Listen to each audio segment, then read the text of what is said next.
by analogy with super differentials of concave functions. So this is a contact set. This is a set. This is exactly the set of points for which the cost is equal to phi of x plus phi c of y. If you take an arbitrary pair in the product space, there is an inequality, but the set of points for which this is an equality, you call it, you give it a name, and you call it the C super differential.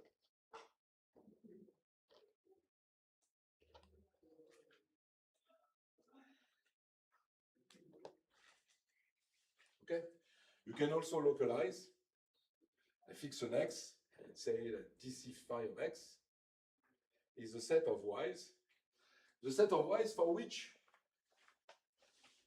this minimum is achieved, and this minimum is phi of x. Okay? Y such that c of xy equals phi of x plus phi c of y. Okay? If you're a little bit familiar with convex analysis, that's exactly what you do with subdifferential of convex functions. The subdifferential of a convex function is exactly the set of points for which there is equality in the inequality f of x plus f star of p larger than the scalar product, than the duality product. Okay. Now, if I localize, if gamma is optimal, and note also, if you're not familiar with duality, that for any optimal pair phi and psi, this condition holds, right?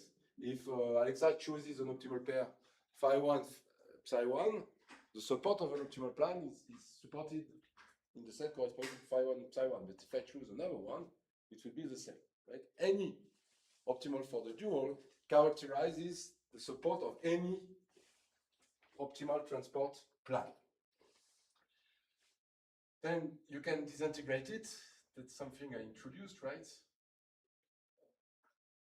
So this notation says that the mass which is at x is split according to a conditional probability measure gamma x on y, and this inequality, so for every x, for mu, almost every x, the support of gamma x lies in dc phi of x. So if for some reason, for almost every x, this set is not any set, right? It's a set where a certain equality is achieved, which is a contact set where a certain function is minimized. And if this set is a singleton,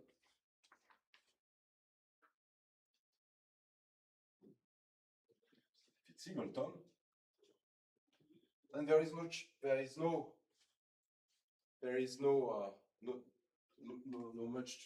many choices, right? Then gamma x has to be the direct mass. Probability measure which is supported at the point is the direct mass at that point. And then gamma is of the form mu tensor delta t of x, which is what I denoted gamma t. So if we are in this situation, and I will explain, give conditions under which we are in this situation, then T solves the complicated Monge problem, which consists in minimizing the integral of C of x, S of x, d mu of x, subject to the constraint that S sharp mu equals, okay? So it is a huge detour. We use this duality if we find conditions for which the C subdifferential of a C concave function is reduced to a point, then in fact, gamma has to be sparse, to be concentrated on the graph of the function, and this function, this map, has to be an optimal transport map. T is an optimal transport map. Is it clear? Okay. Okay, and we're going to see situations like this. Before that, I would like to give an example, because it's very abstract, this condition of phi c, psi c, and so on. I'd like to give an example. So keep this in mind. This will be what we will do next. But before that, I'd like to conclude this paragraph with an example, which is also due to Kantorovich. Kantorovich and one of his colleagues called Rubinstein. Example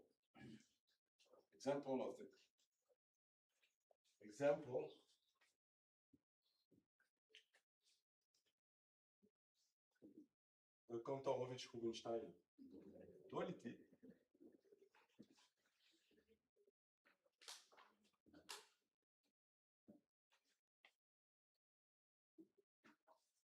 So here I will assume that x equals y is a metric space, let's say compact. In fact, all I said last time, maybe I assume that x and y are subsets of an Euclidean space, but if it's a compact metric space, everything looks the same. I use Ascoli as the last theorem, which works in any compact metric space.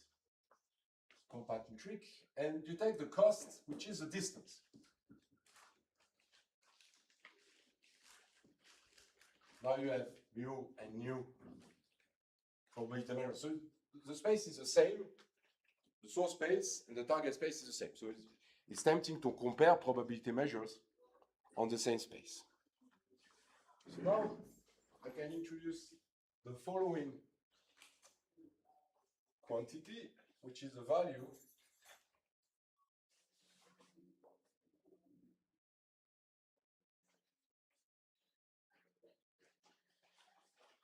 of the optimal transport problem between mu and nu.